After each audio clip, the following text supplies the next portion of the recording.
It's back. IRB Sevens World returns, and in the first show we look ahead to another HSBC Sevens World Series campaign. We reflect on the wholesale changes among the top coaches in the game with 9 new appointments. We explore the newly expanded IRB Women's Sevens World Series, which heads for the first time to Brazil this season, and drop in on some of the players and teams in action across Asia, the UK and South Africa.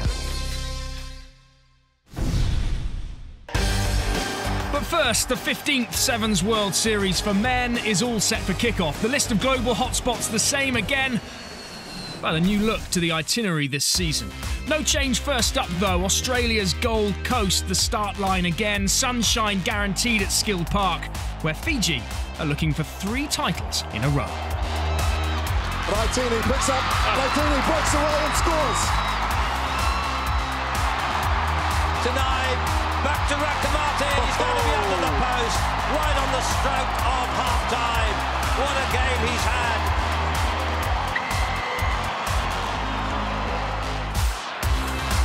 Breakthrough again for New Zealand, goes through the hands of Tanai. It's Raitini, that pace once more. This is Eli Tanai on the bounce. It's control. Oh, it's a kind bounce and it's a try to wrap it up in style. Absolutely brilliant. Ladies and gentlemen, please put your hands together for our 2012 Gold Coast Sevens FIFA Pitch Cup champions, Fiji! There's a short break before round 2 and the Emirates Dubai Rugby Sevens, where the blue corner of the Pacific reigned supreme last season.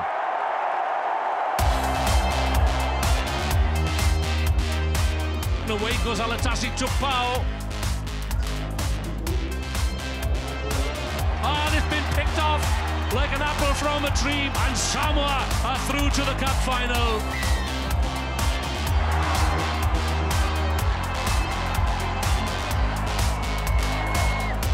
Leo Lolo, is he on the way to score? Chased by Baker, but he's got there. The man off the benches, Tulolo, and he scored it! Samoa have won the HSBC Sevens World Series game in Dubai 2012-13. From Dubai, it's straight down to Port Elizabeth and the Nelson Mandela Bay Stadium. New Zealand out for a 5th straight title in Rugby Mad South Africa. It is a hat-trick for Kurt Baker. Touches Thama in full flight. He's at full pace and he gets a long 30-metre pass out wide to Baker. He takes it in all the way for the try.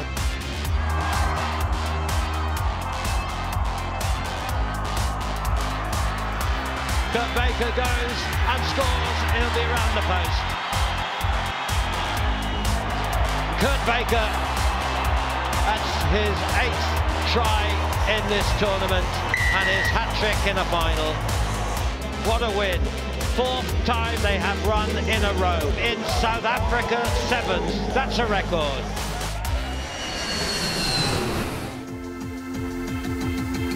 2014 brings the first change to the schedule. Las Vegas this time lighting up for round 4 of the series. South Africa, the defending USA Sevens champions. This is Delva. Oh, what a switch. Absolute brilliance here to Chris Stride. But it's going to be Samantha. It is Samantha to take South Africa into the final.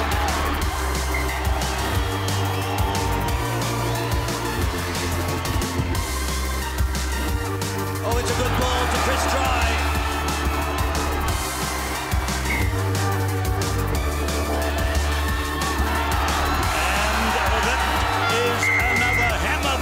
For South Africa.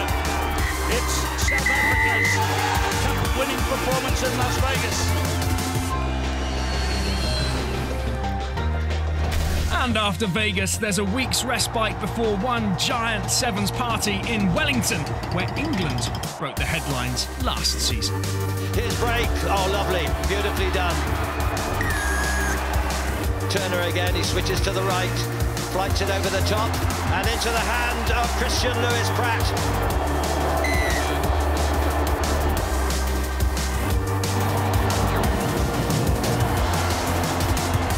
Marcus Watson, still Kenya bring them down, but it's a try, and it's scored by Sam Edgerly for England. What a beautiful final it's been. England 24, Kenya 19. There's another change for the Asian quarter of the series. Tokyo's millions welcoming the teams in March for round 6. Well, don't adjust your volume on your six. What an incredible try. Here's Sinatra then. Here's that pace. We saw him in the cup quarter final, and here he is in the semis doing exactly the same thing.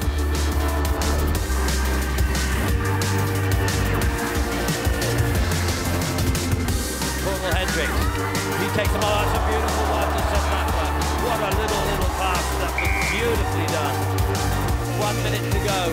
Cornel Hendricks, will he drive himself? He will. I thought he might.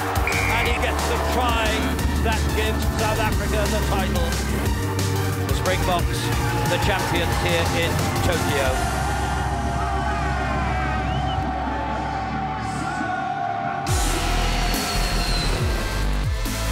And it's just a small hop to the biggest of them all, the Hong Kong Sevens, round 7 this season. Fiji with a second title to defend. Into the hands of Viramalua. You can't stop them. Into Narakarawa. Into the hands of Viriviri.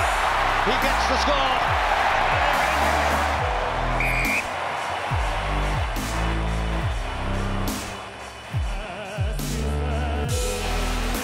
Colin Nisau again, such a danger man.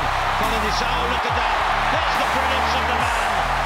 Osea Colin Nisau. Colin Nisau, look at this. What has he been since he came on? Absolutely brilliant. Look at this for Fiji 2030.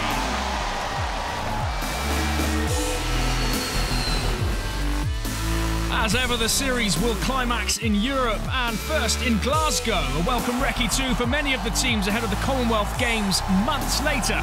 And that includes the defending champions. Waiting for the pass out wide is Sinatra. Cuts back inside. Sinatra. And here comes South Africa again. Chris Try. It's a third try for South Africa.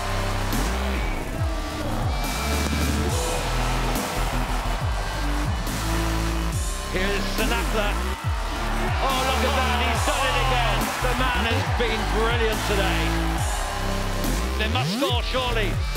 Hendricks, does he get there? Yes, I think so. He's got it. What a wonderful final we've seen here. And the trophy goes to the captain of South Africa. But the final act spared for the Marriott London Sevens, a world record crowd on hand last season to watch New Zealand put the gloss on another champion season. Here it comes. Lati Raikabula reaches his century of tries in his IFB Sevens career. Here is Peter Haki. Haki sees a direct route and he takes it. And at last the deadlock has been broken.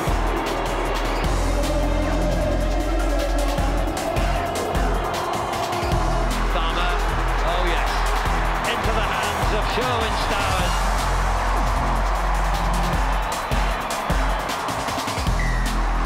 And look at it, it's Mickelson, he's gone away once again. What a performance by New Zealand, they were the class. Will anyone stop the men in black this season? Coach Coaching longevity a key factor behind New Zealand's continued success in sevens, but elsewhere it's been a story of wholesale change in the off-season, international sevens baring its teeth, and no fewer than 9 of the 15 core teams appointing new coaches this season. Fresh starts across the board. Meanwhile, Titchens and his little black book set for a 20th season, and as if to highlight the difference, he's also now Sir Titch after a recent knighthood. It's quite special and quite humbling to be given such an award, and but then I owe that to everyone that's been part of me in my sevens career. You know, family, friends, certainly players and management right throughout their support.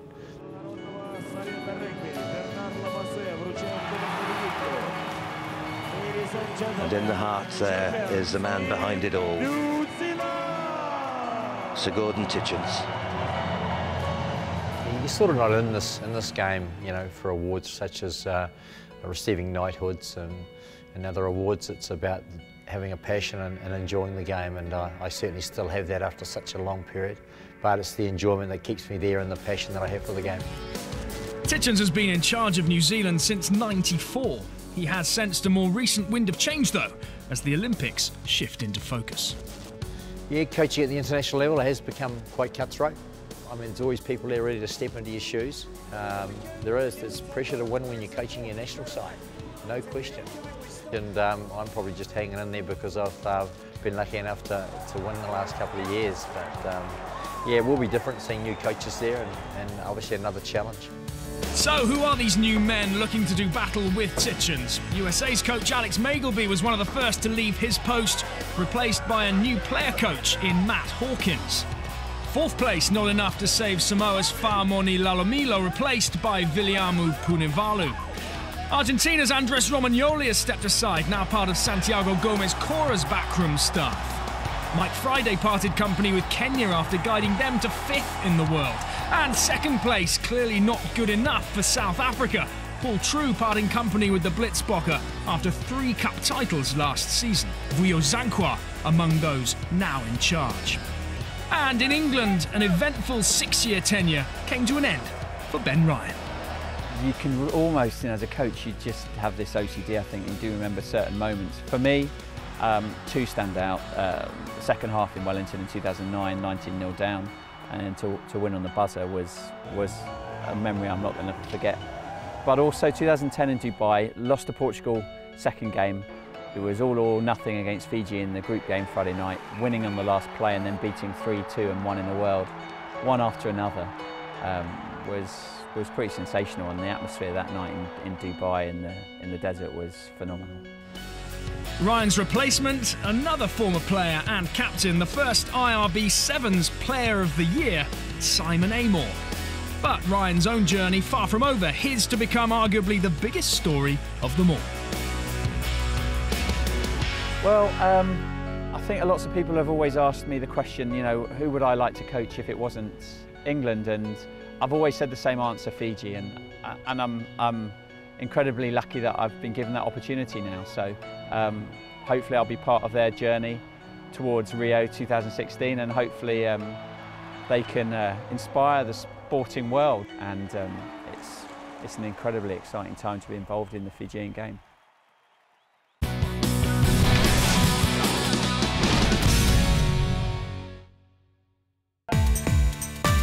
The HSBC Asian Sevens Series kicked off in Malaysia recently, the Petaling Jaya Stadium playing host to the first of 4 rounds in Asia's expanding Sevens calendar.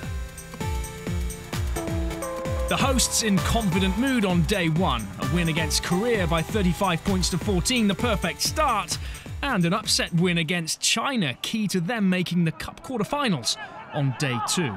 Aparasua Duwalea releasing centre Mohammed Amin Jamal Udin to power over for one of their scores.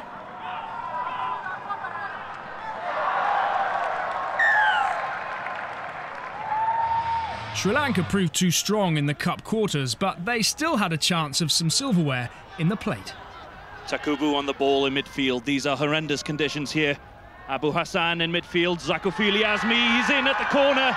Malaysia are taking control of this plate final.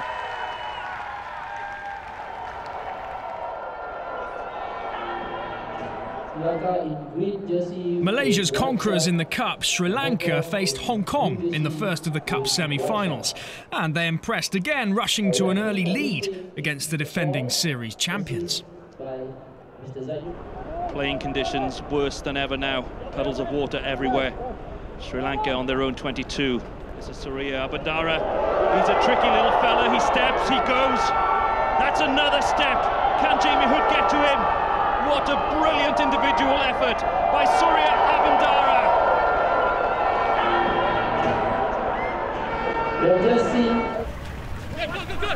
Lauer, great upper body strength from him.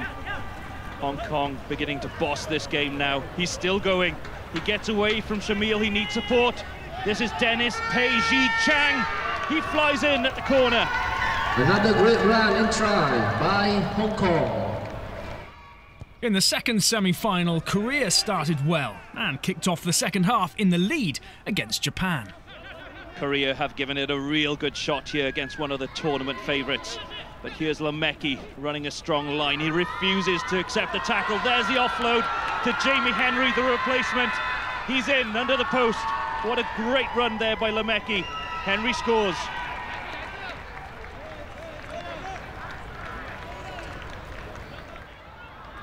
So it would be the two regional powerhouses in the Cup final. Hong Kong running out to line up against Japan in a mud bath.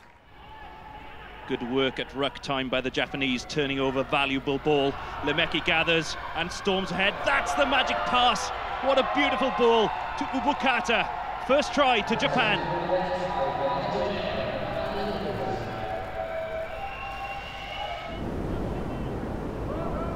Hong Kong hit back before half-time through Tom McQueen and pressed after the break in search of the lead. Free kick to Hong Kong. Hood takes the quick one. Is there any space out wide? Lauer takes it on, but he's hauled down.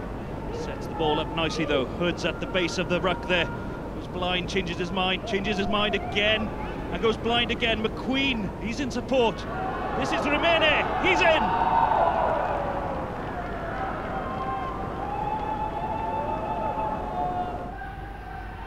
It's all or nothing for Japan, trailing by 5 points. Lemeki picks that straight line again and beats a few defenders. Henry, he's through. There's nobody at home at the back for Hong Kong. He's going to score. He's going to score the winning try, but he gives the ball to Ito. He will surely get the try for Japan. Drama here in Malaysia. Japan take the title with the last move of the match.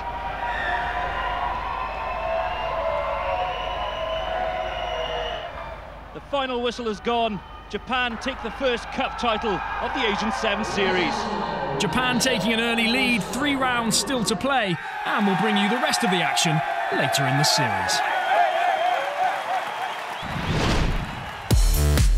Last season proved a giant breakthrough for the women's game, the first ever IRB Women's Sevens World Series providing competition like never before. New Zealand ran out overall winners with a level of consistency that mirrored their men's team. New stars were born like Portia Woodman and Player of the Year Kayla McAllister, both key to success too at the World Cup. And this year's season is bigger and better, again starting in Dubai. Beautiful step off her right foot. Once again, she's making a big break and goes in for her third try of the semi-final. And it's away by Manuel, the captain.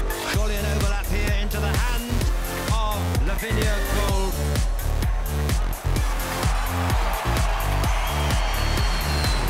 For round 2 in the USA, Atlanta replaces Houston, where the hosts impressed last year, only falling to England at the final hurdle. Seen this before. Joanne starts to open up. If you're England, you love doing that.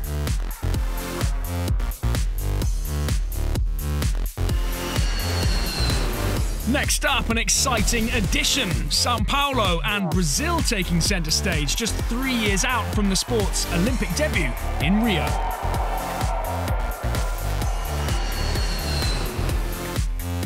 Stop 4 is a return to China and Guangzhou, where the Kiwis pressed home their series lead last season. McAllister, the hot stepper, she's been on fire during this tournament. New Zealand win the semi-final. Ball goes out to Brazier, she steps inside, she crosses the try line. The Kiwi women have been unstoppable during this event.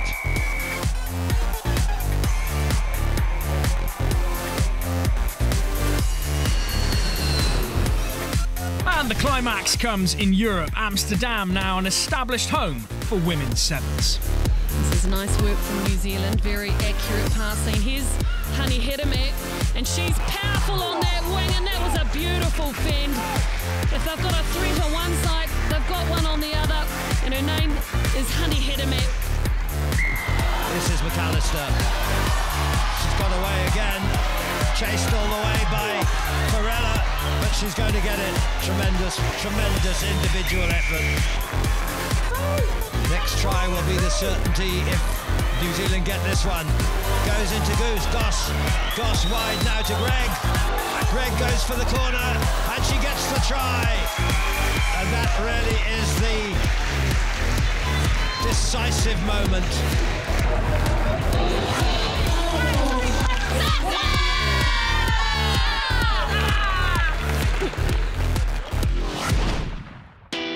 Wanting to have given themselves every opportunity of a flying start to the Men's World Series is Wales. As well as competing on the European Grand Prix circuit, the country's top stars also had an ideal warm-up even closer to home. So what this is, it's our first national sevens competition, and that's really, really important for us because it gives all the players who are just coming out of pre-season a chance to play some really top-class sevens, and for us to have a look at them and see who's coming through. So it's a fantastic opportunity. Yeah. It's vital for us going forward, you know, particularly now the World Series, that's expanded, and for us to be able to look at all the new talent in Wales, which is coming obviously through the Premiership market, and we've got all of those players and all those teams here today, and it's vital for us to be able to see who's coming. All 12 of Wales's Premiership teams took part on Cardiff's new 4G pitch, and it was Pontypridd who took centre stage. National team stars Rhys Shellard and Alex Webber starring as they blitzed rivals Llandovery. Webber scoring and also turning provider for Shellard as they ran out winners 57 points to 5.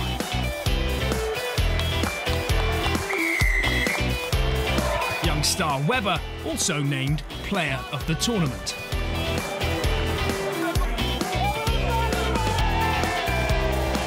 But their preparations not done there. Air miles also a key factor in any Sevens campaign, and a trip to South Africa and the Middelburg Sevens, providing more competition against a host of strong sides, even including the Springboks and Zimbabwe.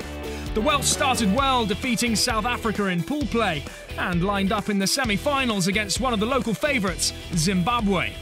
They breezed to a 19-0 lead before the Cheetahs fought back to within 5 points, but a late try sealed things for Wales and they ran out comfortable winners.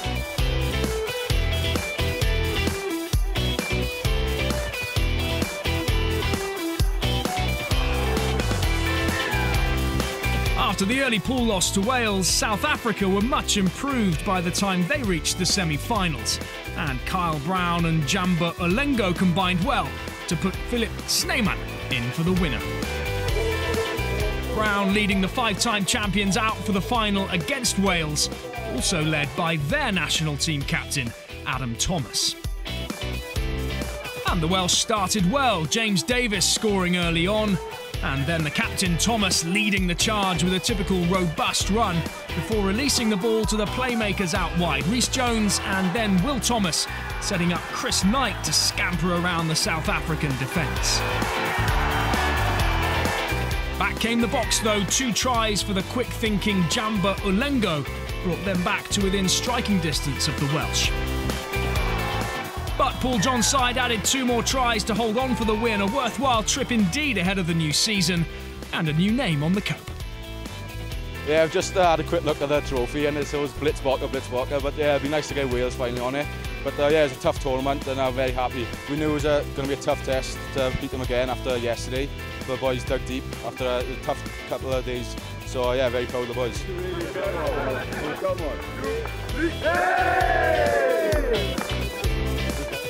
Next up though, the Gold Coast Sevens, who will strike the first blow in the new HSBC Sevens World Series. Wales facing the defending champions Fiji in pool play on day 1. Is that the group of death for hosts Australia? We'll have all the highlights from Skill Park in episode 2. Join us then.